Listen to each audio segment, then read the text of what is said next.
जिसके घर में बरकत रहती है, ध्यान रखना। एक दिन एक सेठ के घर लक्ष्मी मैया आई। सेठ, तेरे पास इतनी लक्ष्मी हो गई है, इतनी लक्ष्मी हो गई है कि तू मेरा पूजन करना भूल गया है, इसलिए तू अब आराम कर। क्या कर? आराम कर, मैं तेरे घर से जा रही हूँ, विदा ले रही हूँ। सेठ ने हाथ जोड़ा, मैया आप चली जाओगी तो पूरा धंधा चौपट हो जाएगा, आप ना जाए, आप ना जाए। नहीं सेठ, मुझे जाना पड़ेगा, तू हर पूजन को भूल जाता है। बोले मुझे एक दिन का समय दे दीजिए, मेरा बड़ा परिवार है, इसलिए मुझे एक दिन का समय दीजिए, फिर चली जाना, मैं तुमको मना नहीं करूंगा। ठीक है। परिवार बड़ा था, 3 बच्चे थे, बच्चों की शादी हो गई थी, घर में बहुएं थी, ऐसो आराम की जिंदगी थी। बहुओं से पूछा सेठ ने, बहू मेरी स्वयं की धर्म पत्नी तो नहीं है, लेकिन आज मैं बहुत दुखित हूँ। पिताजी क्या बात है? आज मेरे स्वप्न में लक्ष्मी आई और मेरे से बोली, हे सेठ, तेरे घर से मैं जा रही हूँ,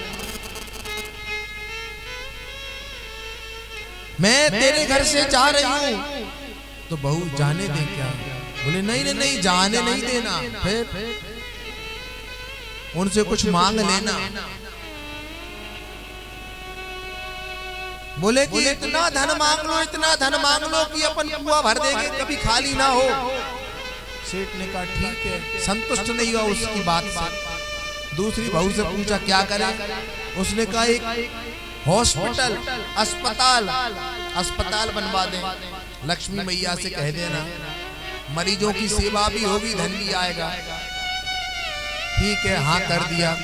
लेकिन जो तीसरी नंबर की बहू थी, उसने हाथ जोड़ करके पिताजी को प्रणाम करके, जो सबसे छोटी बहू थी, उसने कहा पिताजी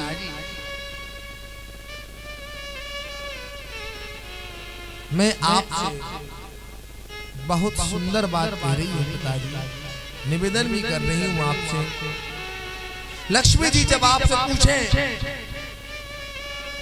कि सेठ बता अब क्या करूं, मैं जा रही हूं, तो पिताजी आप उनसे ये बोल देना, ना तो पिताजी धन मांगना, ना वैभव मांगना, कुछ भी नहीं मांगना, उनसे बस इतनी सी बात को मांग लेना कि हमारा पूरा परिवार हंसता रहे, प्रसन्न रहे, स्वस्थ रहे, मिलजुल करके रहे, इसके अलावा पिताजी कुछ नहीं मांगना। इतने में बड़ी बहू को गुस्सा आ गया, हे तू क्या बोल रही है, हंसना है तो अभी हंस ले।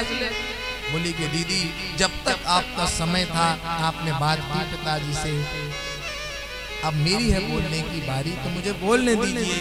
पिताजी से कहा पिताजी मैं आपसे कह सकती हूँ, करने का काम, बोलने का काम आपका है, आपका है।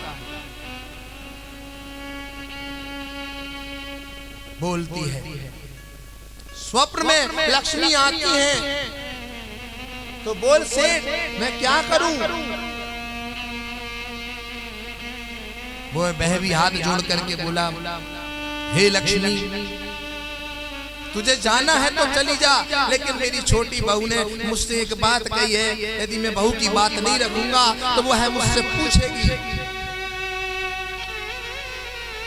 क्या बात को बोला है? क्योंकि मेरे पास अब ज्यादा समय नहीं बचा है तेरे पास रहने का। उसने कहा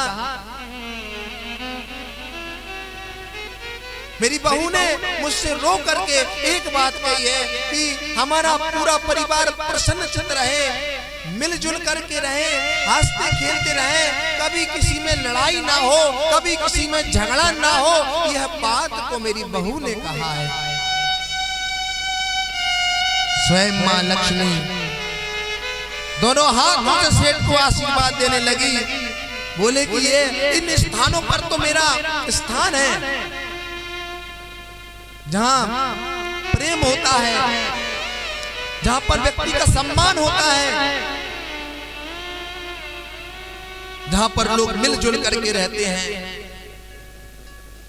वहां मैं सदैव रहती हूँ सेठ, सदैव रहती हूँ। मैं जाना तो चाहती थी लेकिन अब मैं मजबूर हूँ। अब मैं तुझे आशीर्वाद दे रही हूँ कि अब सदैव तेरे पास और तेरे घर में रहूंगी। प्रेम से बोलो राधा रानी। तो कथा से